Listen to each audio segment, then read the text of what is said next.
2, 1, 2. How are we doing? 1, 2, 1, 2. Yo. Yo. This episode's brought to you by Aventi Entertainment. You need a DJ for your party? We got you at Aventi Entertainment. Joining me for these ads, Hey, how we doing, big boys? Hamas Hunt. We call him Hamas. Hey. His real name's James Janted, and damn it. 10 a minute. Yeah, he does. You can't even pronunciate it. It's a long one. He always wears fake eyeballs. Long. He always wears fake eyeballs. They're nice, though. Actually, I have never known him without long hair and fake eyeballs, but apparently he wants to start taking his contacts out and cutting his hair, which is totally weird because, like, yo, is this guy a serial killer? Because he might be. Hey, you never know. I got to change it up. When you're going to start throwing curveballs at us regarding your looks, like, I'm not going to lie, I got a problem with that. We got to do it unannounced. Because it's like, you're like, hey, Nick, meet me here. Okay, let's go do it. And then I meet you there, but it's like you're not even there because I can't find you. Who's that man's? Who that man's? Get your man's. Yo, boss, Sonny, get your man's. No, but on a real note, Jant's the homie. He just helped out big time. Hey. He ran our Follow Me Around crew for video content on Friday night at Where the Minds Meet. Much appreciated. Gotta love it. So if you need us for video or DJs, find us at Booking Aventi DJs at... Actually, that's it. Yeah. And that's Aventi, Aventi.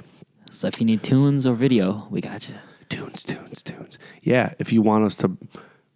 I'm not even going to say it. All right, so this episode's also brought to you by the Rochester Posse. We love the Posse. Hold on, I got to turn up this level because we had it down. Shout out to the Posse. Yeah, shout out to the Posse, Big shout out dude. to the Posse. We love them down there. Big shout out to the Posse, dude.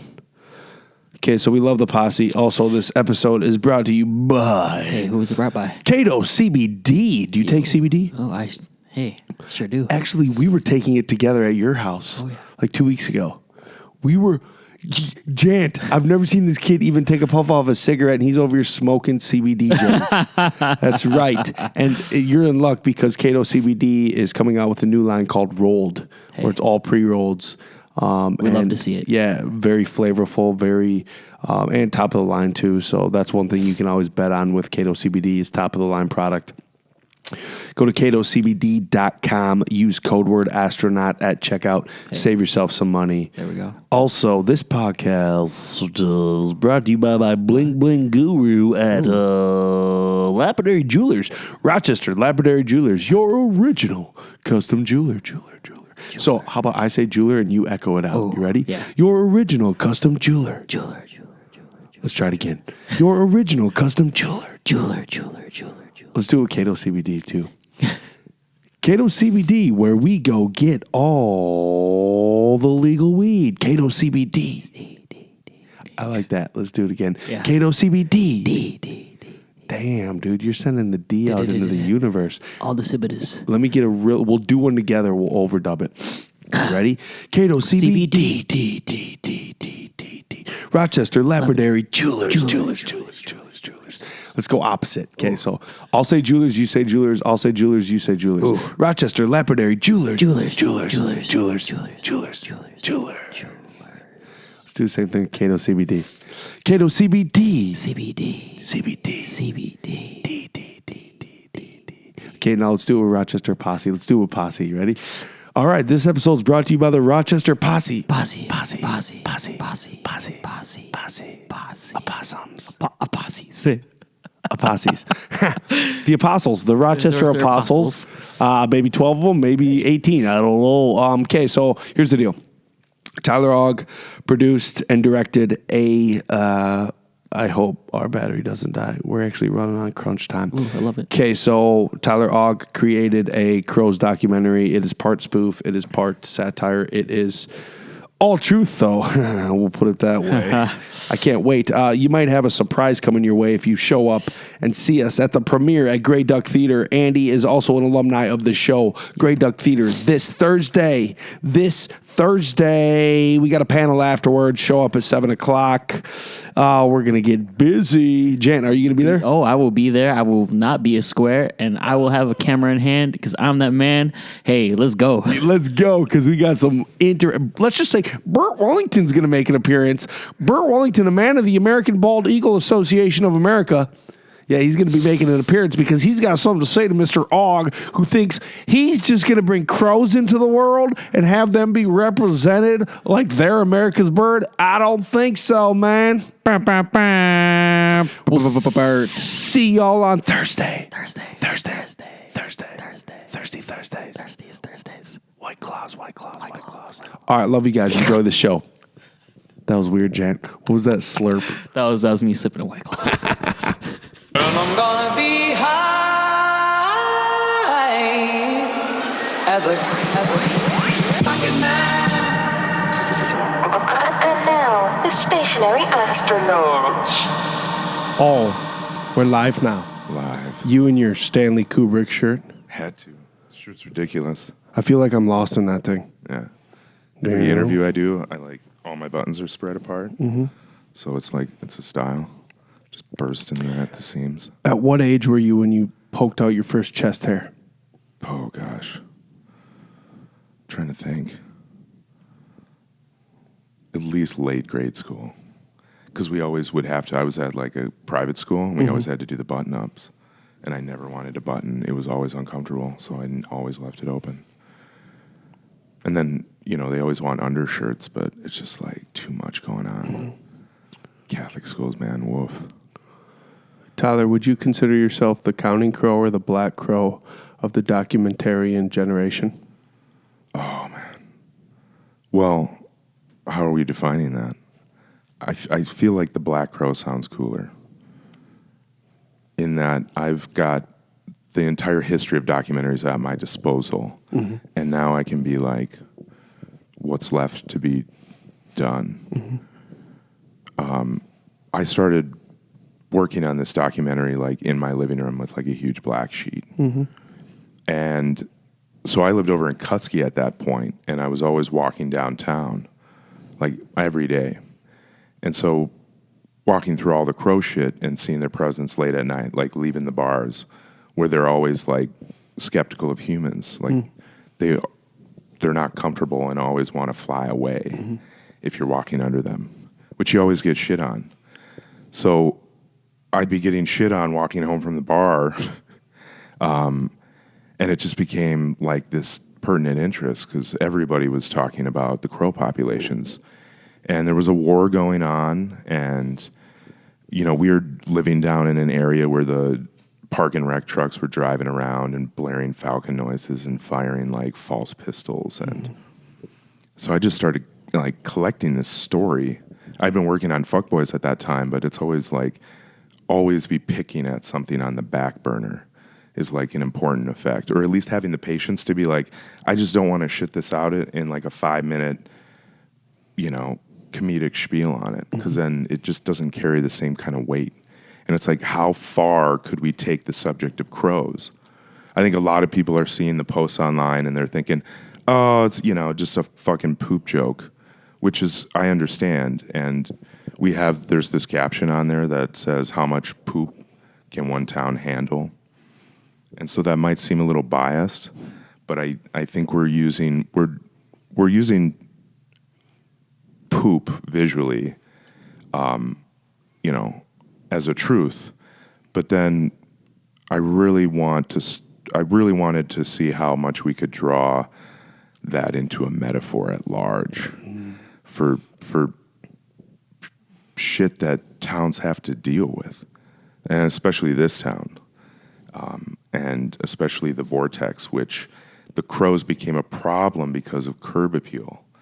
I mean, we have the cleanest streets in the world because those clean machines are like out every night, right? Even into the neighborhoods over in Kutzke, like every night you can hear that beeping when they're backing up around a car. Our street sweepers, baby. Right. I'm glad you brought up the war aspect because I used to be an arborist for Hathaway Tree Service. Yeah. For 3 years after high school.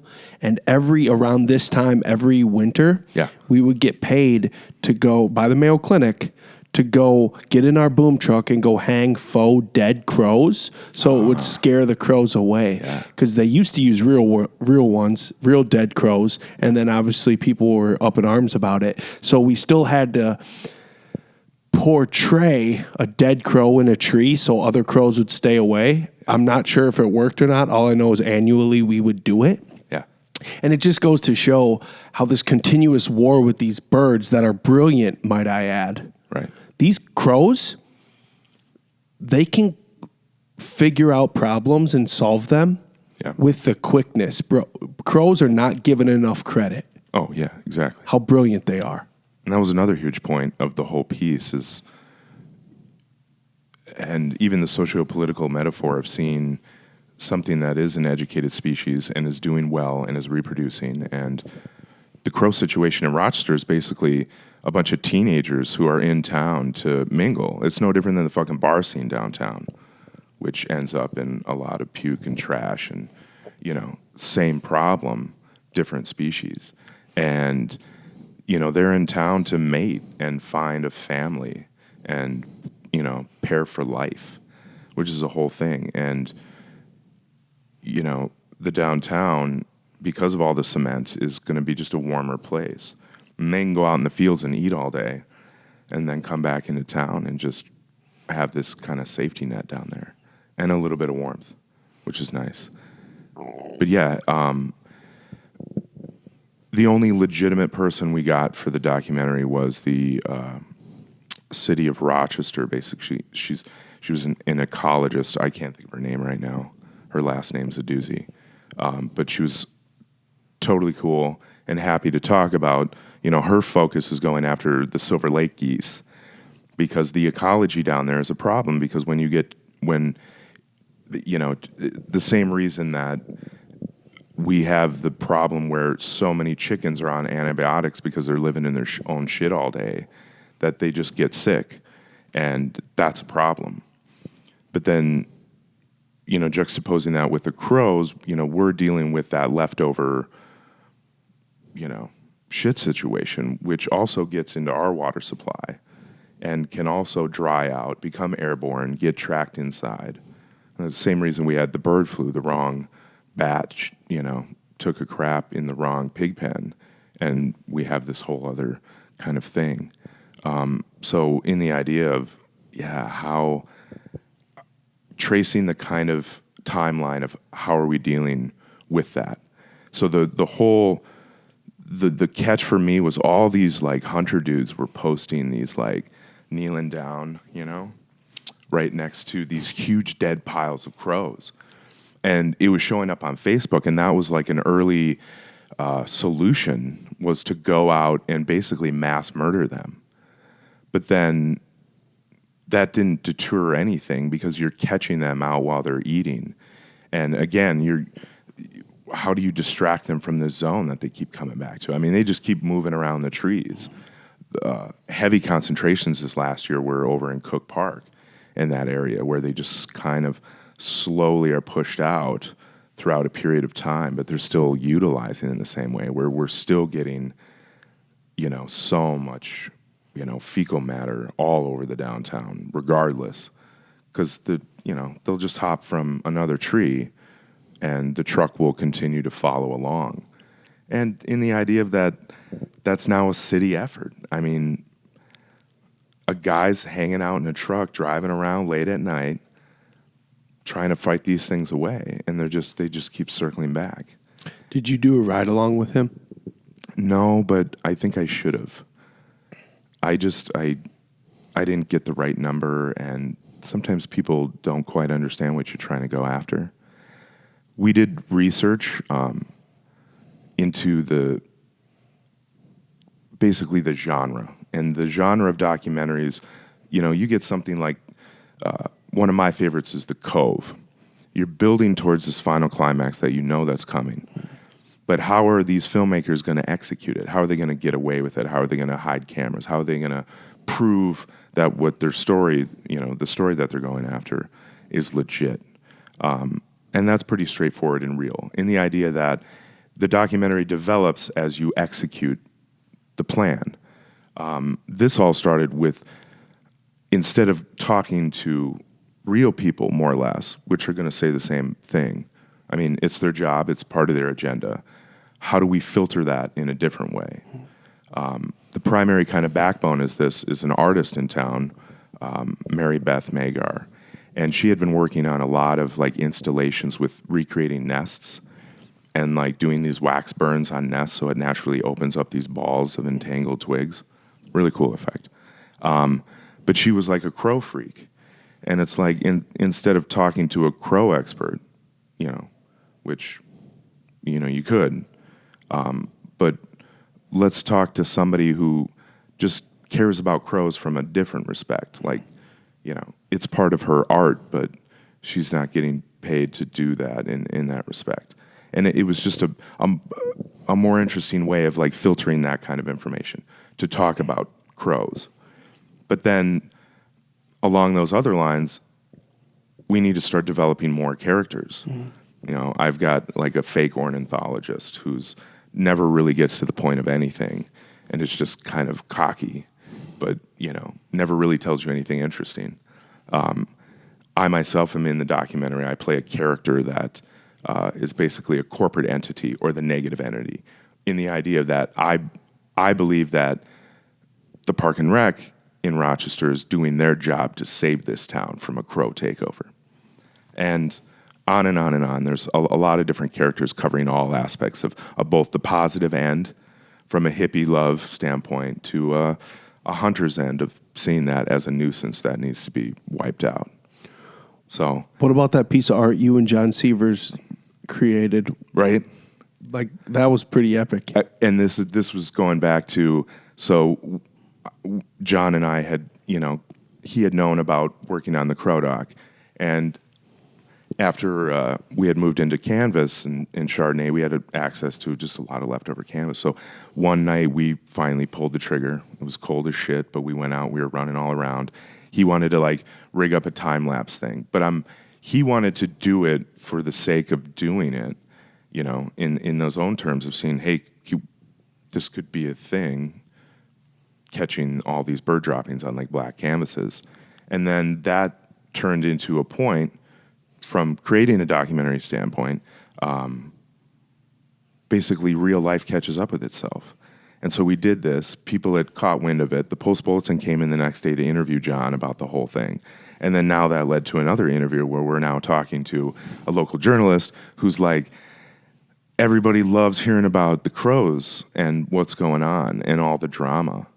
And so that ended up making the front page of the Post Bulletin. Is it art of like this crow shit, which is total chaos? It's a chaos system. If you look at this black canvas, it's no different than deep space in that whatever might come became. And trying to juxtapose that with talking about art as art.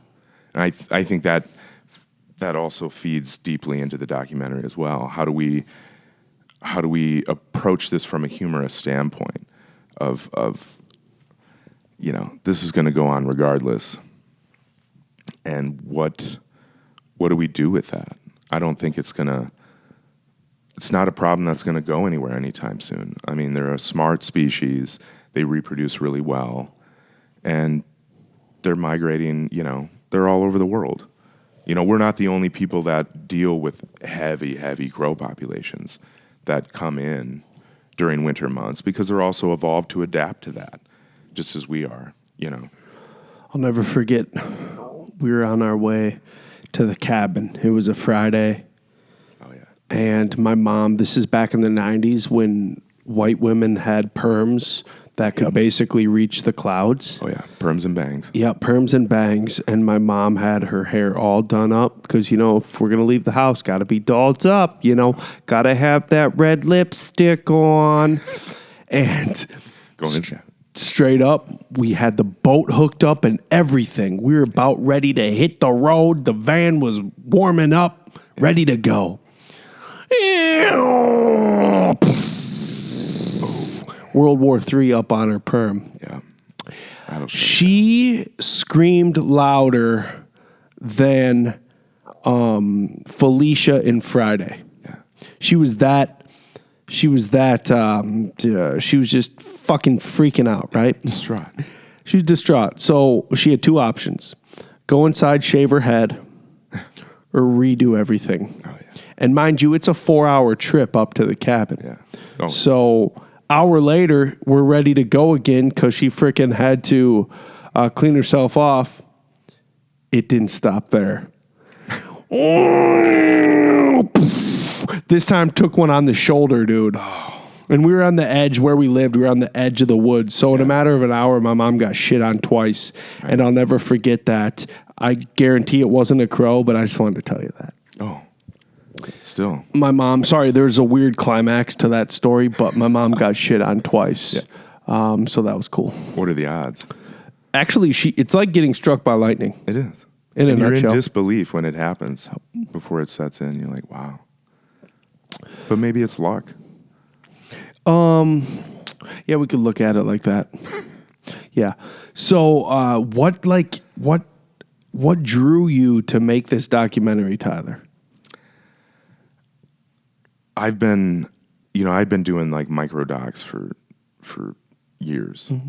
And at that time it was a huge thing of I want to challenge myself. I'm always trying to look at shit to really challenge what I can get away with, especially in this town.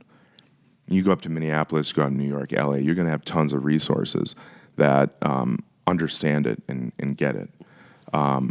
Going back to the whole genre thing, after doing research, Canadians love the genre of mockumentary. Americans, you don't see it as much. Say, for example, something like Spinal Tap, where we see movies that are kind of drawing on the edge of they follow a type of pattern as if it was a documentary or stage like a documentary, but then the whole narrative serves its own purpose.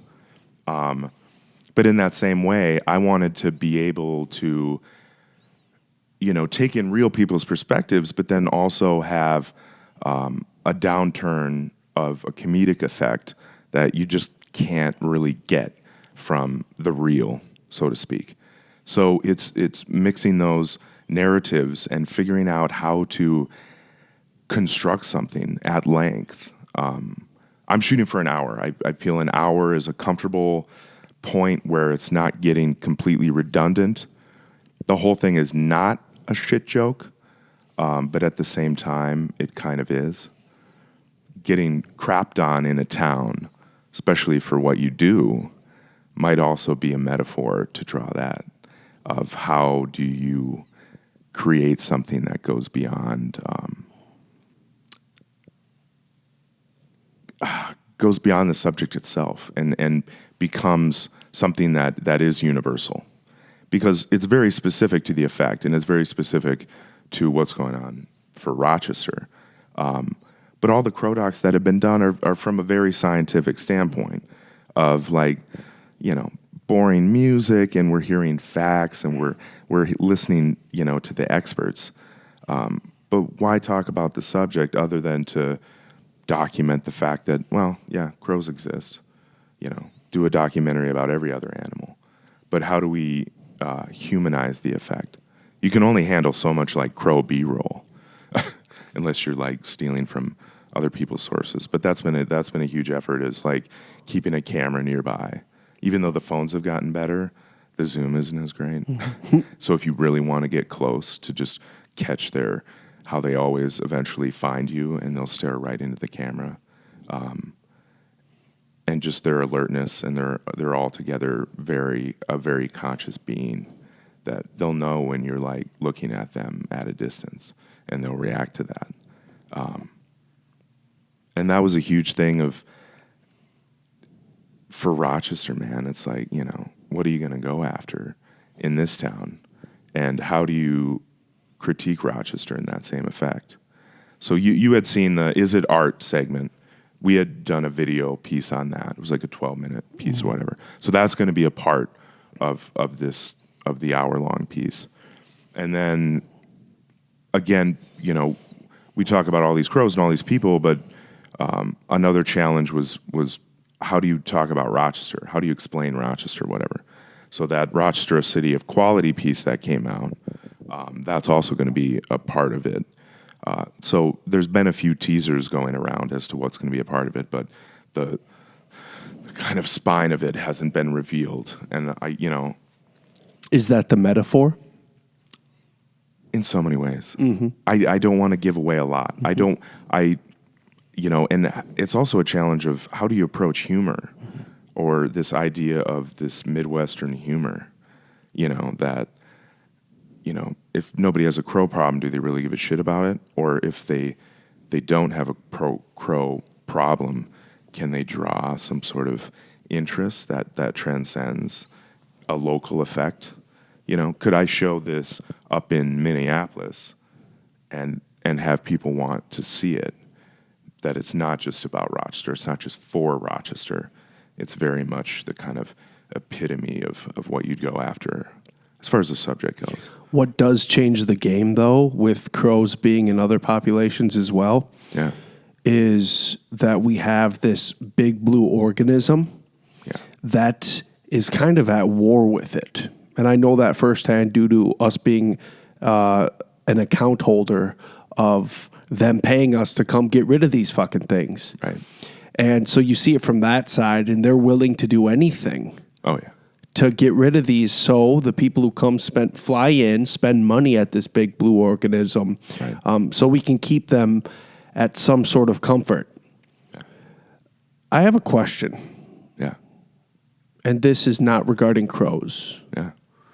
Do you feel like you've been slept on creatively here in the Med City? Yes and no. When I graduated, I came back here because I went on YouTube, and it was very bourgeois-centric of, a yuppie scene that was shopping in the Galleria. That was Rochester's content at that point, which would have been 2014. And I had read a bunch of articles on how YouTube content for college towns really was a huge draw for students looking at how do you research a town? I mean, we just had the Rochester app come out, but is that going to be the first draw? Like you can advertise that app, but will people truly download that before they go there? Or are they even going to see that before, we know the draw in Rochester, but then there's also so much at stake to create a different kind of draw to come to Rochester. That's been the whole mission of what was the local experiment to the Rochester experience, to the Rochester Posse, of like, here's just a document of all the shit that goes on. Whether you see it or not, Rochester needs to exist in a completely different manner, especially, again, going after YouTube. So doing your own thing or doing my own thing with people and trying to get as many people on camera as possible really push that illusion of leading something or being a part of something. This in the same respect of just go get it. Go do it. Don't wait for it. Don't putz around because you can't get a job. Just do it. Who cares? I mean, I worked a delivery job for many unnecessary years because I just never jumped off the ship. I'd moonlight or I jump off the cliff, meaning that you just do that. And at this point in what I would consider an early career, I mean, I'm still using a crappy camera and trying to make the best of what I have. It's kind of come back in a really positive way. But then again, it's very commercial and it's very straightforward.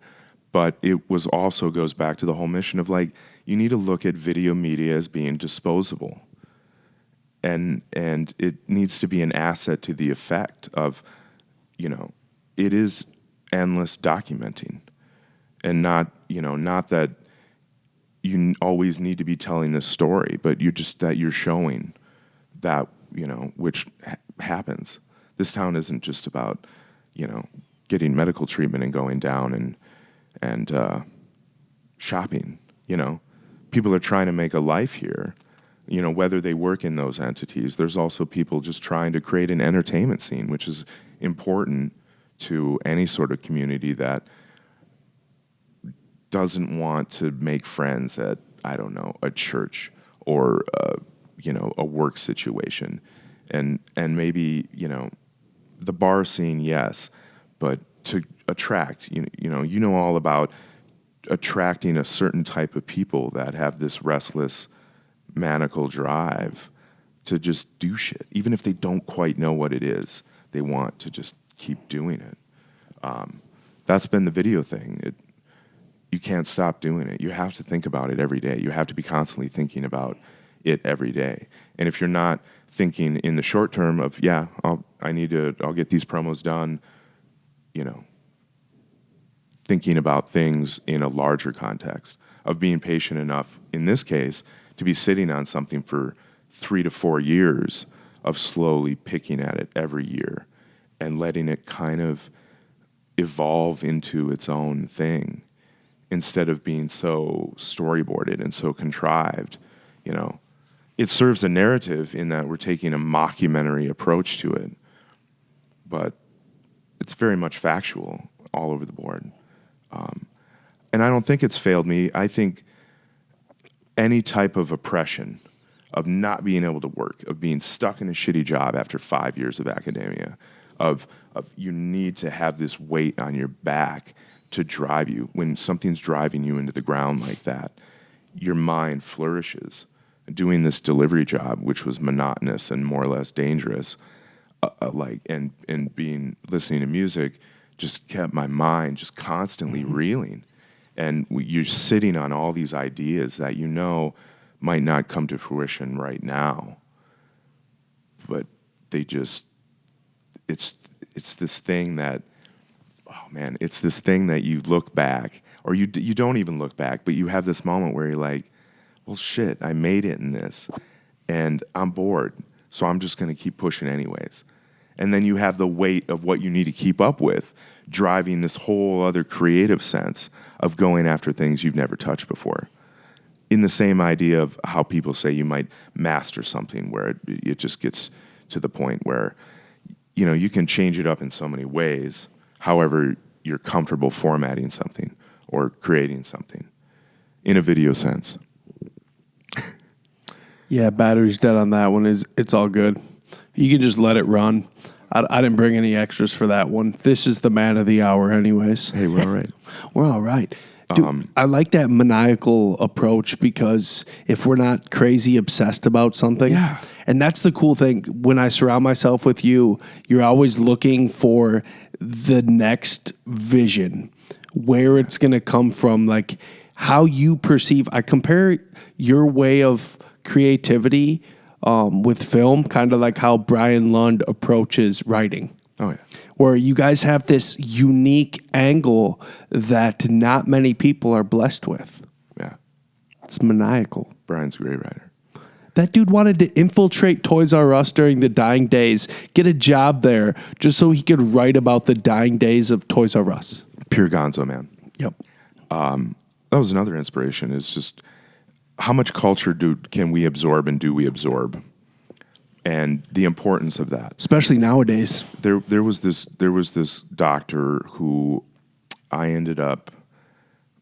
was like a freelancer for a freelancer. I'd been working on these videos with this doctor, Amit Sood. Amit Sood, yeah. Yeah. He had some publicity time of his theory of going after how do you create and maintain a happy brain, of just the experience, and how you don't seek it out in medication or substance, which for some people is fun too. But there's also a come down from that as well. That how do you figure out how to maintain that? And a lot of it is just constantly surrounding yourself with a sense of culture. I've been on a backlog of going after all the Frank Lloyd Wright properties in the Midwest, and as much as I can eat up. Because being inside those spaces completely alters the fabrication of your brain in the idea of we get so used to these endless boxes and squares of everything, where you had somebody that at a point in history, way beyond his time, was also going after gravity heating in floors and very ecologically friendly homes, which are beyond, like, we've got these 4-story fucking McMansions that heating and cooling is a nightmare. That, and he was onto a completely different fabric, but it was also about light and natural way of living and keeping your mind constantly firing, that you don't get in these routines, or you're being inside some of these properties, even going down to the hotel that they dumped $1 million in down to Mason City. There's something about the interior of that hotel that's constructed in a way that your mind never adjusts to it. And it's constantly firing off because it has to readjust to the fact that you've never been in a space like this before, and you'll never get used to it because of the lines, because of the way it completely goes against this construction comfort that people have constantly sold into. Same with the housing. Nobody wanted to build unique homes. Everybody just wanted to have the same damn home right next to each other, in that way of not seeming like they're outside of this box or weird or drawing attention. They just want to hide in these boxes, which is not good for the happy brain. And there's one thing to experience live culture versus Netflix culture, and just doing things. And again, being proactive does so much for the brain. Is there a certain kind of energy you feel in a Frank Lloyd Wright house? Oh, for sure, man. It's like a vortex, kind of? The best sleep, and haunted in a positive way, that it's like you're high. You're literally high, like your gritty teeth high. So I've had a lot of examples, and this is also a project that's technically on the back burner, although it's going to need a hell of a lot of approval. Getting naked with Leah in Frank Lloyd Wright houses? Basically. It's a very limited experience. There's not too many opportunities to actually do that. Mm-hmm.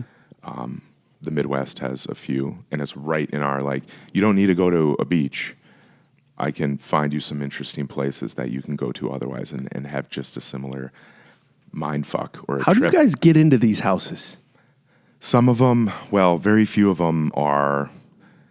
A lot of people have been, so there's so many homes right now, Frank Lloyd Wright homes, that are for sale, and they're in the millions.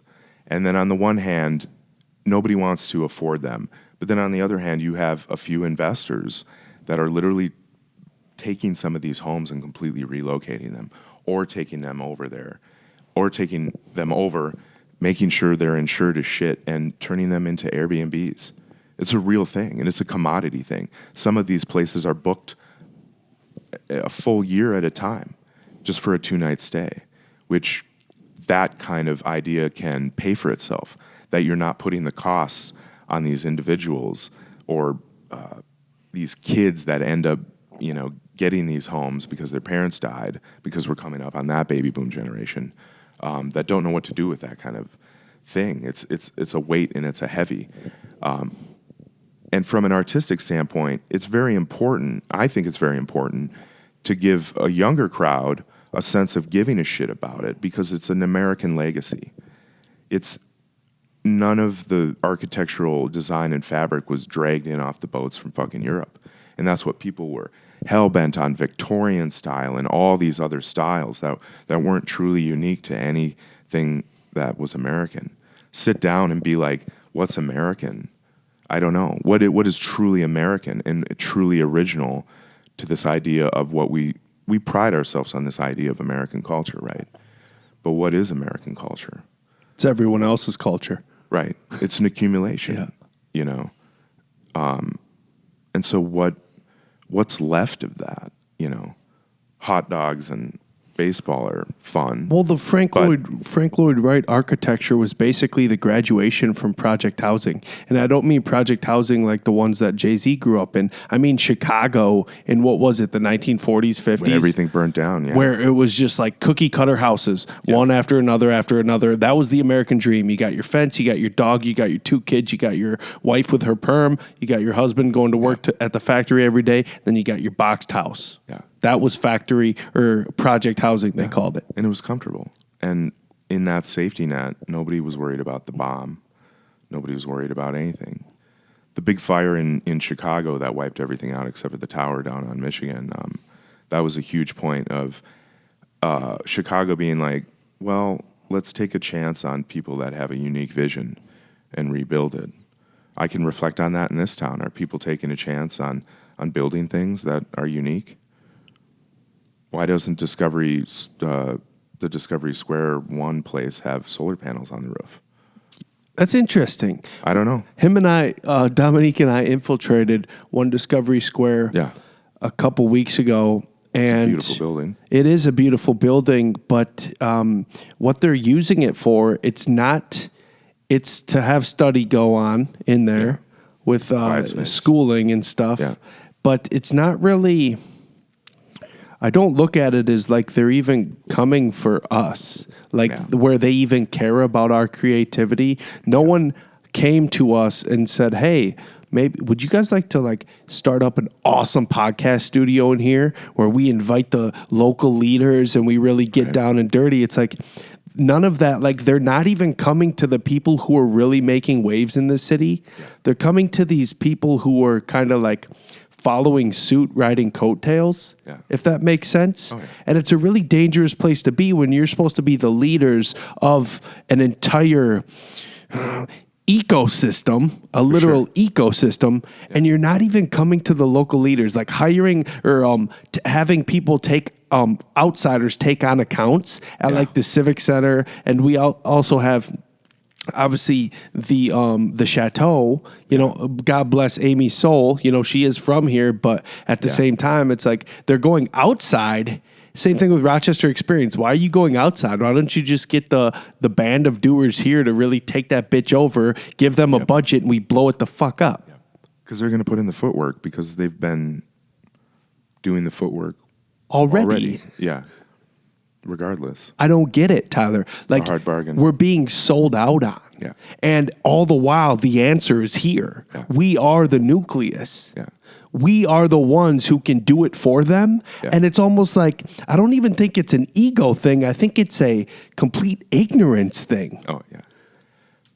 There's this class system, too, of what separates this notion of people who are practicing this idea of formal professionalism, in which that they can only gather their thoughts from other formal professionals and not take on the amateurs or not take on the people that aren't getting paid and are still going after things or aren't just filling their office time to make sure that they can spend their allocated budgets, and they don't want to get weird with it, in the best way. They just want to be, again, it's going back to boxes. They just want to find this comfort zone that just, you don't have to rebel rouse to do something different, but please do something different. Trust your locals. Right? Trust your fucking locals, dude. Sometimes you could say, do we have enough locals that could get away with it? But on the other hand, do we have enough opportunity for locals to show people that we can do it? We're the only ones making the opportunity. Right. We're creating it because, man, what really broke my heart was the Mind Matters program. Yeah. They know what the fuck I'm doing. I've sat down with their development department. Yeah. We've been constantly having this mental health talk, new age remedy talk, and they bring in outsiders to come fucking talk about this stuff. People who aren't even ingrained in our local community. Right. And then you have panel heads who don't even know how to lead a panel. Yeah. And then on top of that, we can't even, they're doing it just to do it, to say they did it, and they don't even care about the cause because they're not even willing to send out things using their email list that I give them regarding what we have coming up. It's are you really down for the solution, or are you just down to say you did this? Mm-hmm. Nowadays we're seeing so much of it we live in a look at me society, and it's kind of a overnight sensation type thing. So like you have this new Mayo Clinic doctor starting a podcast. He's going to do one a month. That's not a fucking podcast. That's a guy who just thinks he is talking in a microphone, basically. It's not a show. Don't kid yourself. My cousin even helped start it. You know what I'm saying? Do you think she came to me for advice, for consultation? I would have told her, if you're not going to do one a week, don't do it, because why? Listenership ain't going to be there. Yeah. You know what I'm saying? So like little things like that, where these people who like think they have it all figured out, but the ones who are really putting in the footwork, who might be considered amateurs, they don't even come to us for consultation. And that's where it's ego driven or it's ignorance. One of the two. Cowboys. I can just do it. You know? I'll just do it. But it's like, bitch, are you even going to do it correctly? Yeah. Like with 2 Discovery Square, they better not fuck that up. I swear to God. Yeah. We're bringing Google here. You better bring Google here. Right. Don't be bringing 17 employees from Google. Bring 90 fucking employees on a bus. Get them their own Greyhound. Shit, get them a touring bus. I don't give a shit. Yeah. Bring 90 Google employees here. Don't be bringing 12. You know what I'm saying? If you're going to do it, Mayo Clinic, do it. Actually do it. Bring them here. Have them create another ecosystem. Give us a second Silicon Valley, goddammit. You know what I'm saying? Give us, like, Mayo Clinic, you brought Google here because you thought they were going to work with you. Guess what? You just brought competition. You know, because they are taking over their AI. Yeah. So that's a slippery slope in its own right. Yeah. But when you're handing over all of our data to Google, which is already squirrely, because Google uses data to make money, but there's HIPAA laws in the medical industry. So you're signing on with a company that gets paid to sell and use data, all the while you have HIPAA laws in the medical industry where you can't use people's private records. Yep. What the fuck? They've signed on with the devil. They better go gung-ho with the devil then. Yeah. Get what I'm saying? Bring 90 people. Don't be bringing... I want to see strip clubs in this city just because Google came to town. I want to see all the debauchery just because Google came to town. Yeah. Because finally, another Fortune 50 came here that wanted to run rampant. I hope Google comes here and doesn't abide by Mayo Clinic's rules. I hope they come here and they start making this place cool again. You know what I'm saying? Yeah. Sorry, that's my soapbox. Don't sue me, Mayo Clinic. My wife works for you. And if you're going to build downtown, if you're going to rebuild downtown, 4 stories, man, just ain't cutting it. Go higher. Let's see how long the rock beneath us holds out. We need more Andy Schafoliuses. Yeah. We need Andy to just stay out of Texas, stay out of overseas, just only stay here. Bring it back home. And let's give him all the TIF just to build 27-story buildings. You know what I'm saying? Yeah. Like, I want to see skyscrapers up in this bitch. To be honest,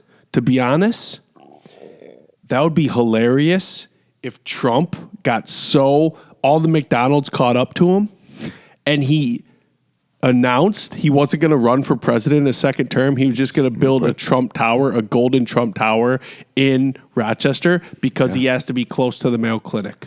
And Mayo Clinic just straight up serves him up. They put a second edition of the Gonda building in his building. You know what I'm saying? Just to stroke it.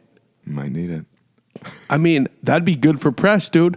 I want this place to start getting weird. Let's quit being so conservative and let's start getting weird. You know what I'm saying? They've got a 20-year plan, whatever that means. But I think a huge part of that plan, too, is that at the rate things are going, we will assume that all the major coastal areas will have heavy, heavy displacement. They're going to be underwater. They're going to be underwater. And that could be a fucking 10-year plan, at least at the statistics of exponential runaway measurements that have been going on right now, which were theoretical theories, but in the 80s. In the 80s. And that's become reality. They were always the last chapter in the book. Mm-hmm. Here's a bunch of shit that could happen too. Yeah. And now it's happening. I mean, it wasn't happening at a rate in which it's been accelerating, which also, again, changes that 20-year plan, changes that to a 10-year plan. It's going to be a huge point of survival, too. Are we going to want to share with everybody who's now become a refugee of that? Are we going to understand the final effects of that? All the controversy, well, it's not even a controversy.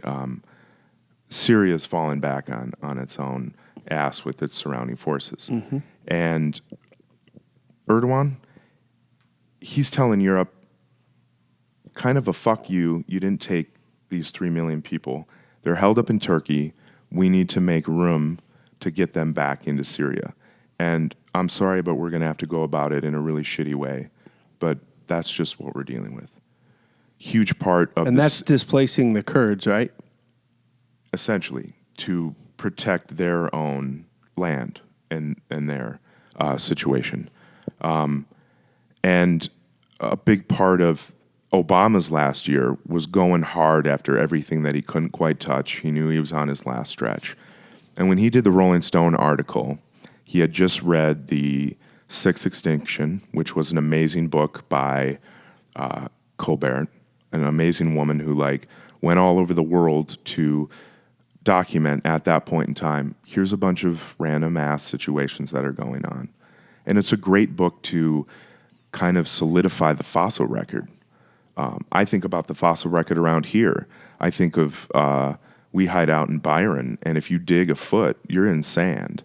And there was a lot of water standing in order to wear down that rock into sand and to clay it up. And the fact that our fossil record around here is a bunch of aquatic animals, right? Put a long term into perspective. And that which things is can fall out pretty ringing quick. true. Graham Hancock's theory about an asteroid that hit us in North America. Where do you think we got our Great Lakes from? Oh, yeah. You know, in our 10,000 lakes here, where we have so much aquatic fossils in our soil that people don't even understand how much water we were under, all the way from here to Seattle. Right. We were underwater. Yeah. And it was recently, it was like 12,000 years ago, not even, 9,000 years ago. Because we're on the edge of the ice cap. Yeah.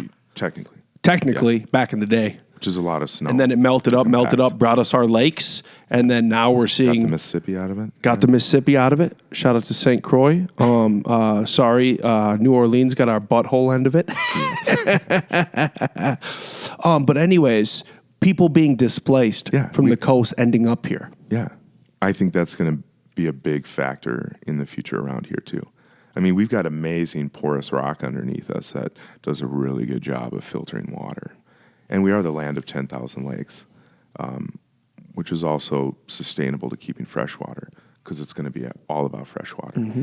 And when you also change the water table for the coastal regions, you've got a huge pushback, a big problematic pushback. And people are going to migrate. Going back to the Syrian situation, Obama was talking in that Rolling Stone article. He's like, when you have chaos government system, it's coming at the displacement of people. And when they can't deal with their own people, in that situation, they did it in the worst way to shut it down. When people are rioting and looting because they want a better life, they want opportunities, they're stuck. A lot of that was because of droughts. You know, we have a strong population of Somalian people in Minnesota who are also climate refugees. And we think of that. That's been going on for decades. And we're not thinking of the heart of that. People don't just leave unless it's so fucking bad. You just don't, you know? I would assume that you don't just leave everything because it's so bad. And you can look at all the violence that's happening, and it's overshadowing a lot of that. And how are we dealing with that now? It's only going to get worse. It's not going to slow down. And are we ready for that? Do we have enough housing for that? Are we building our buildings bigger before it becomes completely problematic? You take Katrina. Katrina had a huge ripple effect on the lumber industry of where you can't even get it because it's all going towards rebuilding a certain area, and it changes the whole pricing. The steel companies are failing because nobody's building anymore. They're trying to fill what's been abandoned, or people are tired of coal, so they're moving on. Sometimes you just don't go back to that, and sometimes people lose their jobs in that. But it's not because it's against them. It's against the working class. Or it's not because when farmers can't farm and that's all they had, they don't just go and get a tech job. They don't just, when they have to leave their land and move into downtown Syria, and Syria can't handle it, well, not downtown Syria, but, right?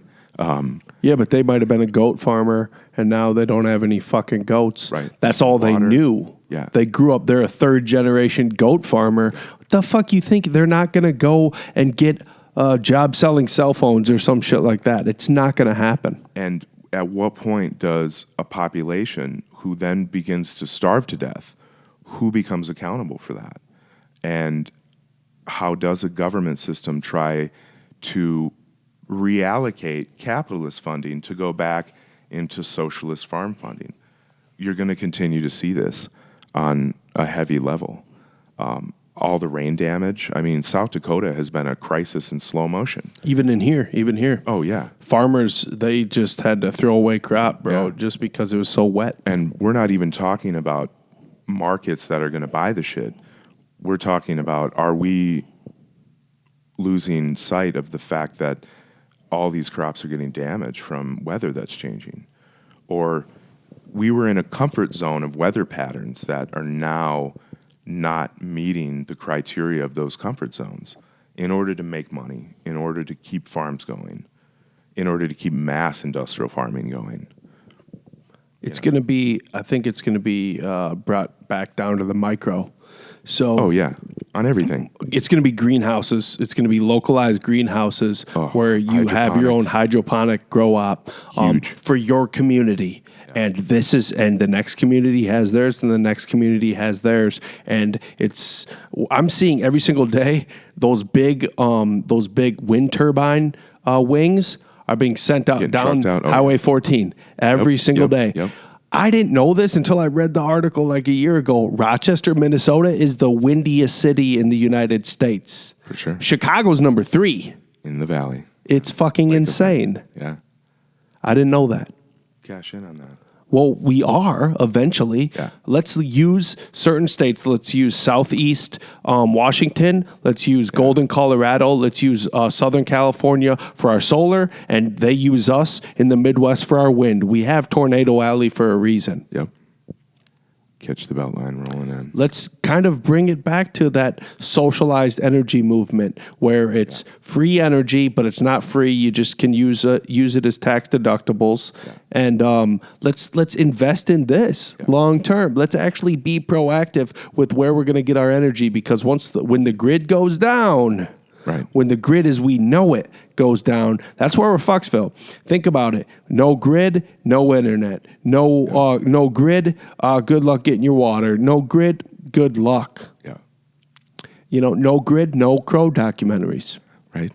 Daddy needs a Crow documentary in his life, We can't just say it. We need to filter it in a way in order to say it maybe a little bit better. You can't just yell at people, right? Give them something that touches them. Why aren't our sunglasses walking solar panels since they're sun blockers? Right. And then we got to plug in for our cell phone right back here. Dominique, why isn't that a thing? Theo Vaughn invented, bro. Right. Didn't they used to have watches that would click and the clicking would recharge itself? Like what do you call that? Kinetics, a form of kinetics built into watches that would literally, your movement generated the... why aren't those built into phones, if that's a thing? That's my Citizen Eco Drive. Right. Just I recharges think it's itself. going to be a way of coming back and urbanizing too. I mean, there are some crazy ass farmers doing urban farming in Detroit that producing millions of pounds of food a year off of circulatory systems. That's what we're doing with the Elevated Capital Group. Yeah. Is it's going to be so cool. I can't even announce it yet, but it's all focused on soil. Yeah. It's all focused on soil. So we're going to be rebooting the soil in these plots Yeah. and pretty much providing the locally sourced organic product for you, Yeah. all based on the soil. So rebooting the soil and then Right. And think of what people do with fish poop. Squash Blossom Farm has a micro hydroponic area. What could we do with crow poop? Is that useful in any way? Ooh. People have been talking about crow. It's funny. People when they're talking about crows and their education, they refer to them as trash collectors. Oh, we could build a vending machine because they're problem solving. They figure out that if you deposit something, you'll get food as a reward. I think that's holds true for all humans. You know, find your skill, use it, and figure out a way to get food in return from whatever value. we will go back to our bartering system based on some sort of value eventually. Yeah. It's happening because right now, too many people have been allowed to float on Easy Street and they're on borrowed time and they don't even understand it yet. Yeah. And it's mainly these just cliche corporate employees who all they do is go to work and that's it, and they drink beer on weekends. Yeah. That's all they do. It's just a revolving door, but time's catching up to them where they're realizing by not living a purposeful life that long term they're not providing value to society, and it's actually going to be troublesome when the time does come where we get infiltrated with a whole bunch of people who are bringing value, because migrants do bring some sort of value most of the time. Oh, for sure. And I think that's kind of underutilized in the realm of welcoming them, inviting them. Yo, Florida, don't send your hillbillies and your cousin fuckers, but send everybody else. Yeah. As long as they're not a cocaine dealer. We have enough of them. Yeah. You know what I'm saying? And I hope that does become the cliche in the Midwest where we just get infiltrated by so many walks of life beyond, because we have a very high Hmong population as well as Somali population, Sudanese population who provide so much value to our communities. Oh, for sure. That like long term, I am very excited to see some like people from Alaska coming down here because they can't eat polar bears anymore because they went extinct. So they come down here to eat our black bear. Right. And they're bringing all the whale fat. Yeah. That's their value. And the value in trying to recreate their home here and bringing their supermarkets and bringing their culture. They're going to build the world's tallest igloo. You know, higher than 4 stories. Right. It's going to be an 8-story igloo that they brought to Rochester, Minnesota. Yeah. And it never melts because of all the carbon in the snow that is compacted, and then they found bear fossils. Okay. I made that up. Bears were here first. And crows have been here for as long as what? You know? What's some crow mythology? Ooh. Throw some crow mythology at me. Okay, so check it out. Yeah. Toth, right? Yeah. He's got this bird head. Yeah. And I really think that, I don't know, we'll have to Google what kind of bird is on Toth's head, but it looks so much like a crow head. Right. And when I think of a crow, after learning how wise they are and how good they are at problem solving, right, that maybe he had a crow head as a head due to wisdom. Yeah. Can we Google that? Do you have a cell phone? Does anyone have a cell phone? We need a live we can Google that. Can we Google that? Yeah, can we Google that? You can't get on? He doesn't know how to use my iPhone. What a silly goose. Apples. Oh, because he doesn't have my face. Okay, so what is Toth's head? And when our studio's fully ready, that's where we'll be tapped in, bringing this up on a television. Yes. What is Toth's bird head? Ravens have longer beaks. Toth is Egyptian god of writing, magic, wisdom, and the moon. His name is often described in commonly depicted as a man with the head of an ibis or a seated baboon. What? Nuh-uh. This is him right here with a fucking Ibis. ibis head. No, dude. That is not a baboon head. It's a bird head right there. Yeah. But then you scroll over and there's a baboon head, but like they must have got conflicted or something. With the beak is a symbol of the crescent moon. Ibis, curve of the ibis's beak is a symbol of the crescent moon. What's an ibis? Let's check that. What Maybe is an an old name ibis? for a type of crow? What is An Egyptian crow? That'd be so cool if Or it an was Egyptian raven? an ibis. Aren't ravens really wise too? A large wading bird with a long down curved bill, long neck, and long legs. Yeah. Where thereabouts? Long-legged wading. They're like these, dude. Like more water? Okay, Yeah, they're more water, dude. Well, shit. I'm still not vibing though, dude. I don't trust ibises. Nope. All the way back to Egypt. I don't. Dude, there's this Water. time. I don't know if I've ever told you this story. It was my first night, second year down in the jungle, right? Yeah. And I tap in immediately. No waiting time. I was fucking there, right? Yeah. And out of the blue comes Toth. And it was like he was on multi-mile long stilts. Yeah. And once I noticed him, whoosh, look at me right in the face. Like, what's up, motherfucker? Yeah. And like, poof, gone. And it was like, once I noticed him, he poof, right there. Hi. And gone. And you're telepathically talking to him. But it's like, I had never considered him. The only reason I talk about him now is because he came through in that vision. Right. Same thing with Ganesh. I never acknowledged Ganesh or even thought about Ganesh until she showed up first year, third night. Yeah. It's like these mythological creatures come through in these states. They haunt us. What the fuck? Yeah. What are we tapped into right now? Yeah. And creatively, I feel like as you put in your time, it all just starts working through you. Oh, for sure. Where it becomes a piece of you. You know? How do we embody the history of our culture and push that on or pass that on or know what to work with? I have my approach to a lot of culture nowadays is seeing how culture is gentrified. And gentrification comes out of tearing down the old and building the new kind of bullshit. But there's also a point of taking the old and making it new. Ariana Grande made $1 million off of reselling, Hammerstein and whoever the shit else is, old musicals. We just came up on like a 70-year copyright rollover for a lot of things. What's going to come up?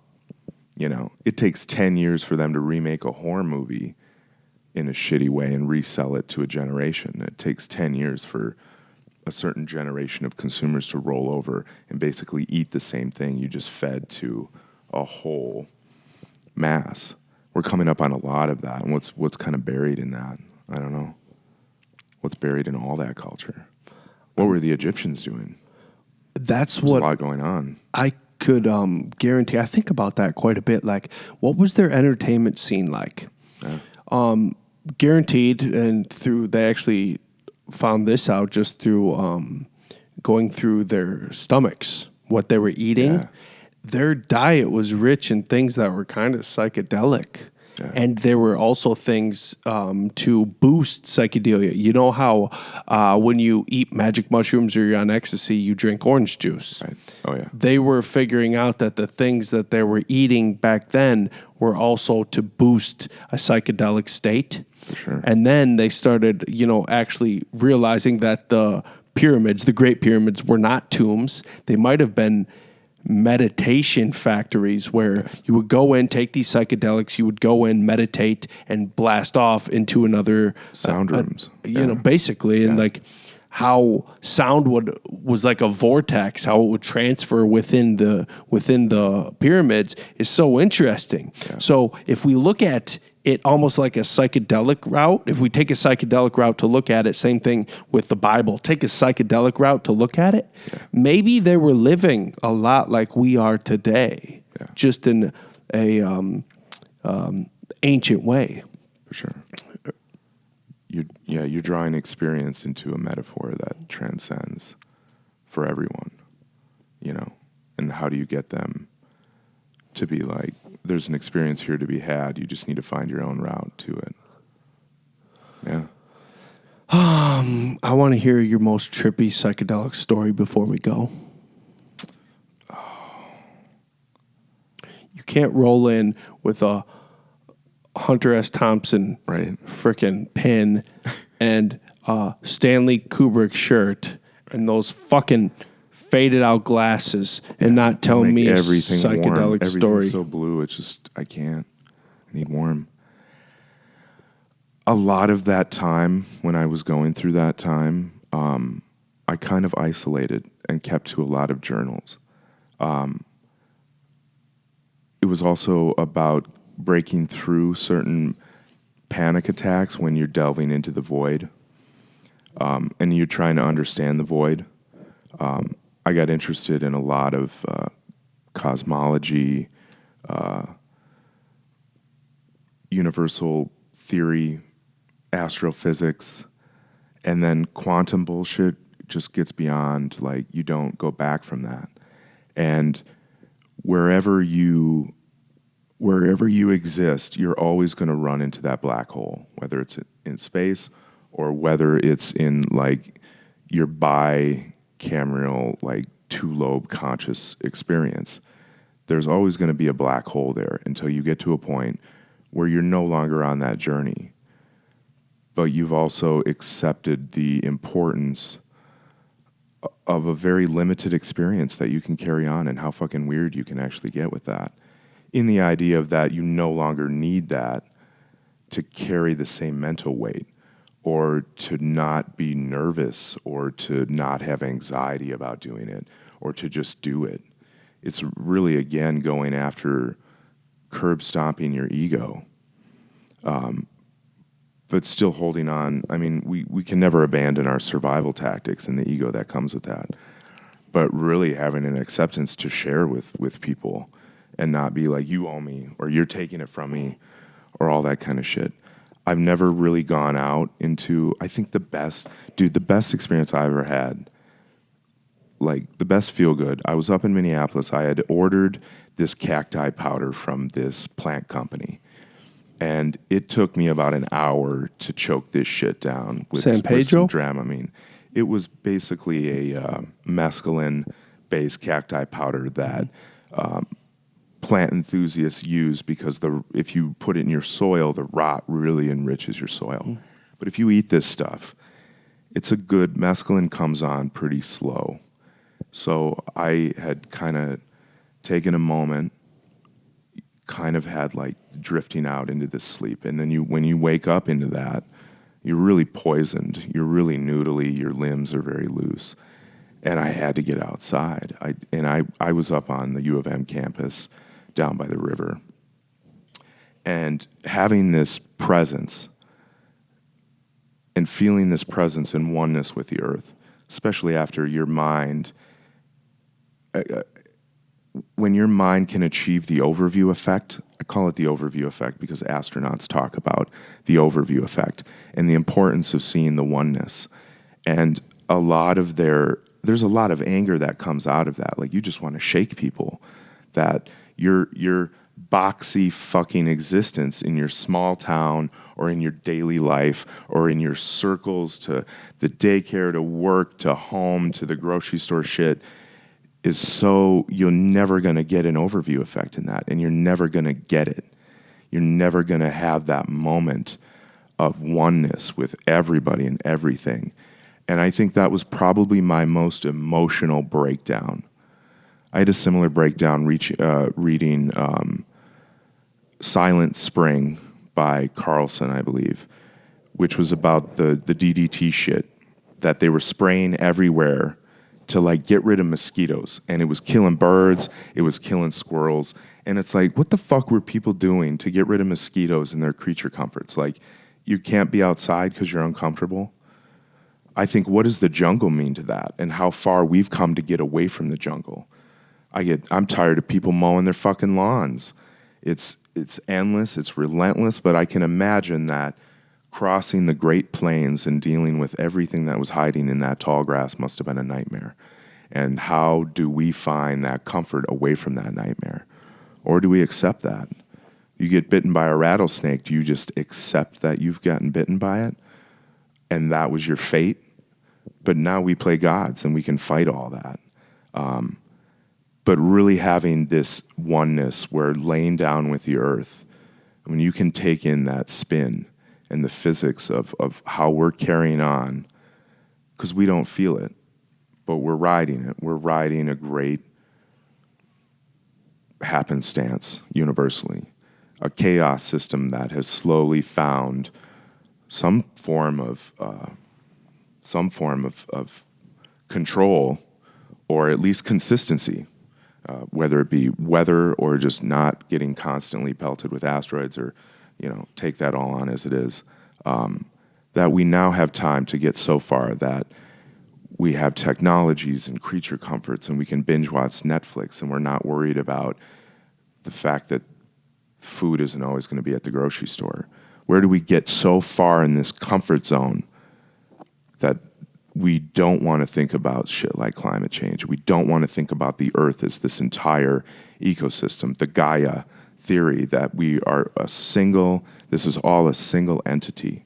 And we're just mushrooms, but we walk around. We're, bloated, oxidized elements. Spores with pores, baby. Yeah. And all we're doing is filtering shit. That overview effect you talk about is very interesting because it's a literal paradigm shift of perspective. Yeah. So when you reach it, it's a magical place. And I'm not going to lie, I've probably only reached it like 3 handfuls of times. For sure. And it's a place that I'm glad you brought up what astronauts talk about when they are able to look down on the earth. Yeah. It's us looking down on ourselves. You can get there. Ego death is just, if you do it right, your ego dies. Yeah. But being able to astrally project and be above yourself looking down is a whole different ball game, Daddy-O. Yep. Because there's still that tether when you're having an ego death. Like say you smoke Sonoran Toad, right? It's pretty much an instant ego death. You go through the wormhole. You still know you're tethered. Yeah. You still know you're tethered. You're connected to yourself. Yep. But when you're able to get out of there, that's where I envy monks who are just always out of there. They're always able to just astrally project and be over here and over there, wherever they want. Yeah. And it's something that as more and more we get westernized and it's ingrained in us, it's harder and harder to escape that. Yeah. And that goes back to honing it in, focus. And some might be like, oh, you're a maniac, or that's a form of mania, or obsessed with it. But you're going to do it. If a monk is going to be dedicated to the preservation of that, you have to be obsessed with it. You don't take breaks from it. You're constantly working at it because you've lost sight of this. I need to be something in all this so I can look over it. It's like, no, you need to become a part of it first. That'll go back to our communities. How many people do we fucking know that we're not going to be like, are you going to kill me? Are we going to kill each other right now? How big is our posse? How big a posse do we actually have? How are we getting back to that? That's also a sickness now, that we're seeing the consequences of too many people, but there's also an abundance of side effects to that. I don't know the names of my fucking neighbors, and they don't talk to me just as much as I don't approach them. That's a sad thing. It kind of happens. Nobody has to be best friends and hang out all the time.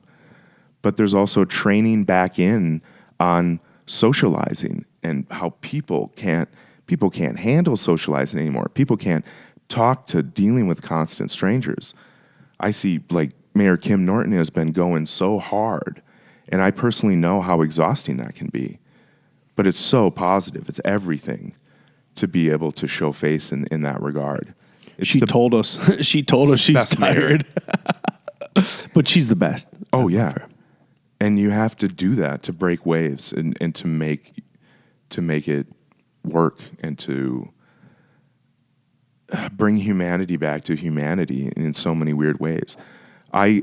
You go back to the campfire, man, and unfortunately the campfire was replaced by the flickering of the television. And as much as we love that, it's also kind of making us strangely sick. And I go back to the entertainment value of staying at home and watching Netflix is great, but hey, get together with a group. Go back to the theaters that you abandoned and meet with people. Talk about what you're experiencing. And wear knickers. And say, hear ye, hear ye. Yeah. Dress up. Like, just, we're not competing, but yeah, let's hang out. Wear powdered wigs. Right? Could be a mess. Hey, when is this new documentary coming out? November 7th. I am premiering it at the Grey Duck Theater, 7 p.m., and there's going to be a filmmaker Q&A discussion afterwards, and I've got a few people that I'm bringing in for that kind of worked on it, so it won't just be my perspective on the matter. I think everybody's got an opinion on it. And it'd be cool to just, talk with people. Can I panel it? Can I lead the panel? I think Andy's doing that. Oh, Andy from Grey Duck. If you want to do a live thing, that'd be fucking great. Something. I just want to be able to help out. Andy wanted the question, so I don't think this will be the last time, though. I'd like to keep this going. I don't just want to dump it on the internet. I want it to be a retroactive engagement of looking at the ecology we have in Rochester. What do we do to improve it? These are the questions that are being asked. How are we going to be friendly and accepting of all life that is going to find a home where we found a home, because they're just as smart as us. Difference is we don't dig through the trash, we actually create trash. And how to survive in that, how to survive together in that. Because like a lot of documentaries that go after crows, they're like, hey, they're smart, they're problem solving again, right? But we don't need to use them to pick up trash in that whole vending machine. We just need to accept that they're living here and they're doing well. While other species are going extinct, these animals are doing well. So I think we can flock together in that in so many ways. Birds of a feather flock together. Crows, a film by Tyler Aug. November 7th, Grey Duck. Glad to be on your show, Nick. I appreciate This is where the crows and grey ducks go to war. Can't wait to see you there.